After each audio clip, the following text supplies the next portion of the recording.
it sounds like it's so like you do it effortlessly, but there's so much intention, so much in trial and each error thing. too. Yeah, like I'm sure there was trial and error. Like that's a lot of information for each transaction. I mean, like little gifts here and there, like, you know, I guess for the person that, you know, is kind of getting into that world, like how do you recommend like even starting doing that? I mean, is it like little thing? You've got to be very strict with your calendar.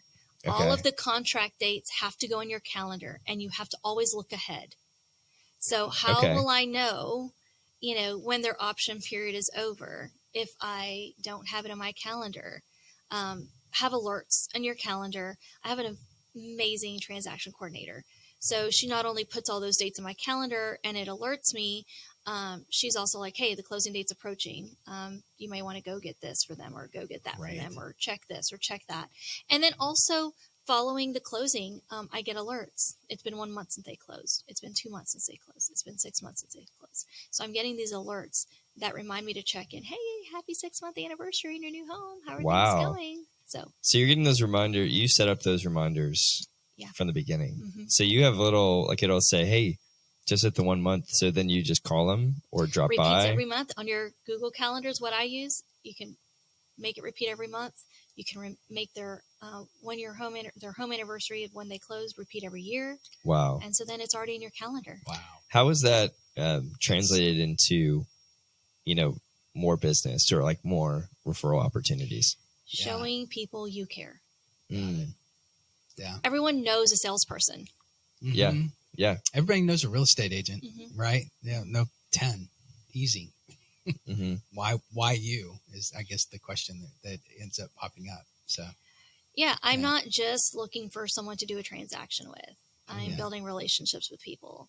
Nice. And I'm checking in with them. And, you know, especially when we had the freeze, Harvey, when we have a lot of stuff going on here, don't we? Oh, we do. I think this is another cold front coming next week. We'll see. Like right. So, and whenever we have a freeze, you know, I do my care calls. We have a lot, you know, that they're going to get taken care of. That's a perk of being one of my clients. Yeah. Wow. So. All right. Okay. So, Natasha, last question, just as we kind of wrap things up today on the podcast. We always love to give this as a hypothetical question, but this is actually going to be a real thing that you're going to be doing. So you're going to be speaking at a conference pretty soon. What's the conference called? Open Book.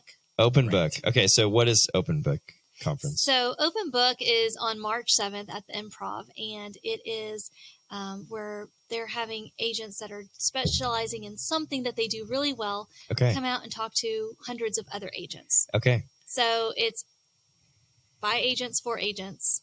I love it. To speak on something that they're doing at a high level and share with everyone how they did it, what they're doing. And I'm excited about it. That's so cool. So we got to hear, one, tell us your specialty, and then also just maybe give us like 2 main kind of words of wisdom for someone that wants to get into this type of specialty. Sure. So I'll be speaking on working with a luxury agent in Houston. We have professional sports. So, I mean, we have pretty much everything except for hockey. I would love to see us get hockey back, but that'd be awesome. So we get an opportunity to work with professional athletes, and how do you work with the high-end client, the luxury client, the, you know, maybe someone that's well-known, what contracts, who are you dealing with? So I'll be speaking specifically on, you know, an NDA, working with their agent, how you're more than likely not going to see the client very much. And they don't want you to be like, oh my gosh, it's so-and-so, you know, or if you're be cool. Right. Be cool. Or if you're, you know, showing luxury properties, don't be gawking with the clients. They don't want, you know, it's what they're looking at to make their home. So if you're going, oh my God, this is gorgeous, you know, right. And it's just a lot of things like that. Also, what do you do differently when you're working with the luxury client than you would with your average sales home client? As much as we would, you know, love to say, well, I treat all my clients the same, it is different. It is a completely different ball game. And what are you doing differently? How are you showing up differently?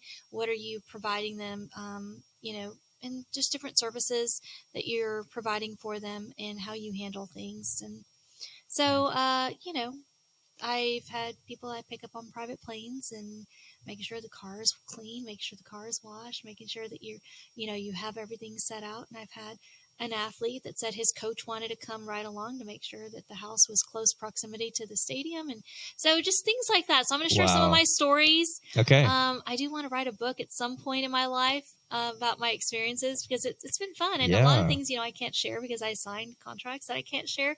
But some things I do, and I think it'll just be fun.